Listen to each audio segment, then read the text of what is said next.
అంటే కొన్నాను దోశలు చూసారు ఎలా వచ్చాయో. ఇంక దేనికి పనికిరావు, ఇలా బ్యాట్ ఆడుకోవడమే.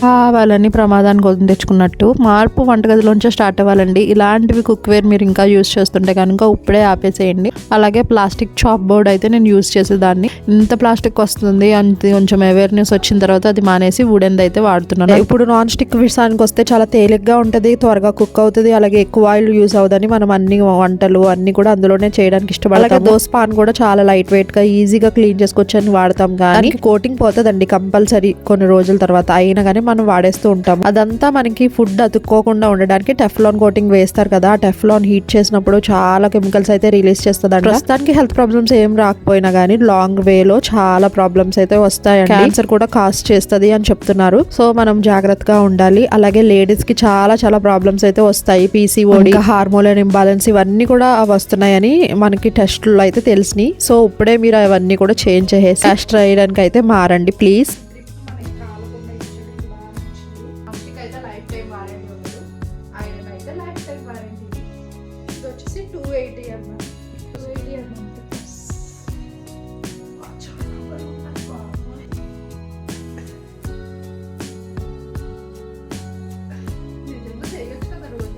ఇంట్లో వచ్చేసి మామూలు ఐరన్ అయితే పెనం ఉందండి. అందులో అయితే చపాతీలు, ఆమ్లెట్స్ వేస్తాను. అది చాలా లైట్ వెయిట్ ఉంటుంది.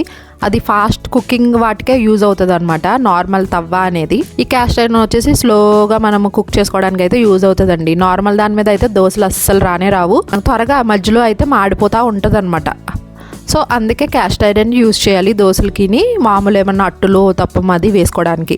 కొత్తగా క్యాస్ట్ ఐరన్ తీసుకుంటున్నట్లయితే నేను చెప్పిన టిప్స్తో అయితే మీకు మంచి పర్ఫెక్ట్ దోశలు అయితే వస్తాయండి. మనం ఆ తవ్వ తెచ్చుకున్న వెంటనే నీట్గా అయితే ఇలా క్లీన్ చేసేసుకోవాలి. గ్రీన్ స్క్రబ్బర్తో మాత్రమే మనం క్లీన్ చేసుకోవాలి. రెగ్యులర్గా మనం ఏ డిష్ వాషర్ అయితే యూజ్ చేస్తున్నామో దాంతో ఒకసారి ఫ్రంట్ సైడ్, బ్యాక్ సైడ్ కూడా నీట్గా కూడా మనం ఇలా స్క్రబ్ చేసేసుకోవాలన్నమాట. హ్యాండ్స్ దగ్గర హీట్ అవ్వకుండా నాకైతే అలాగా రెడ్ కలర్ది గ్రిప్ ఉన్నది ఇచ్చాడు. సో అసలు అక్కడ పట్టుకుంటున్నా కానీ హీట్ అవ్వట్లేదు. ఇంకా మొత్తము ఒకసారి శుభ్రంగా కడిగేసుకున్న తర్వాత ఒక క్లాత్తో అయితే ఇలా తుడుస్తున్నాను. ఈ క్లాత్ సెపరేట్గా ఈ తవ్వ కోసమనే పెట్టానండి నేనైతే.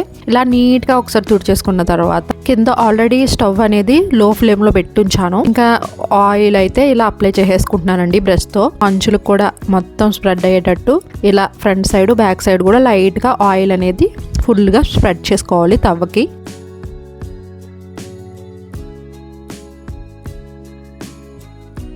చూసారు కదండి ఎంత మెరిసిపోతుందో లైటింగ్లో.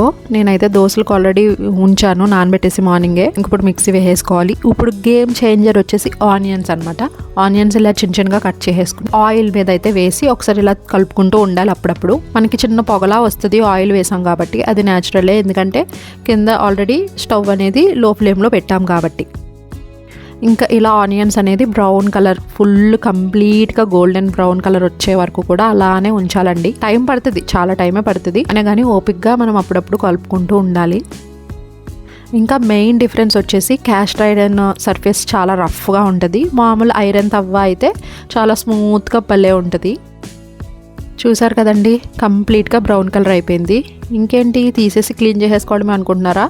లేదండి, అలా ఓవర్ నైట్ అంతా నేను అలా ఉంచేసాను. ఆనియన్స్ అస్సలు దాన్ని టచ్ చేయలేదు. నెక్స్ట్ డే ఇలా ఆనియన్స్ అన్నీ తీసేసి ఒకసారి నీట్గా క్లీన్ చేసేసుకుని ఒకసారి మళ్ళీ క్లాత్తో తుడుచుకుంటున్నాను. ఇప్పుడంతే ఆయిల్ అప్లై చేసేసుకుని దోశలు వేసేసుకోవడమే. చూసారు కదా, చూడండి మీరే చూద్దరు కానీ ఎలా వస్తాయో దోశలు అనేది. ఆయిల్ అయితే మొత్తం కంప్లీట్గా స్ప్రెడ్ చేసుకుంటున్నాను. నాకైతే ఆనియన్తో రబ్ చేసే అలవాటు అయితే అస్సలు లేదండి. నాకు ఎందుకు నచ్చదు. నాకు ఫస్ట్ నుంచి దోశలు వేస్తుంటే అలా వాటర్ స్ప్రింకిల్ చేసి దోశలు వేయడమే నాకు అలవాటు అనమాట. సో వాటర్ అనేది ఒకసారి స్ప్రింకిల్ చేసేసి మళ్ళీ ఆ బ్రష్ తోటే వాటర్ని అంతా స్ప్రెడ్ చేసేస్తున్నాను. ఇప్పుడైతే ఫస్ట్ దోశ వేస్తున్నాను.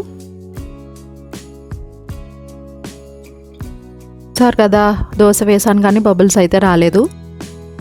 చూడండి అట్ట అయితే అస్సలు అతుక్కోలేదు. చాలామందికి క్యాస్ట్ ఐరన్ అతుకేసుకుంటుంది అంటారు, కానీ అతుక్కోలేదు. చూసారు కదా, నేనే అలా ఉంచేసానండి. ఎందుకంటే ఫస్ట్ దోశ తినొద్దులే పాడేద్దామని. ఇంకా ఫస్ట్ది అయితే అలా వదిలేసాను అనమాట. అందుకే ఆయిల్ కూడా అప్లై చేయలేదు.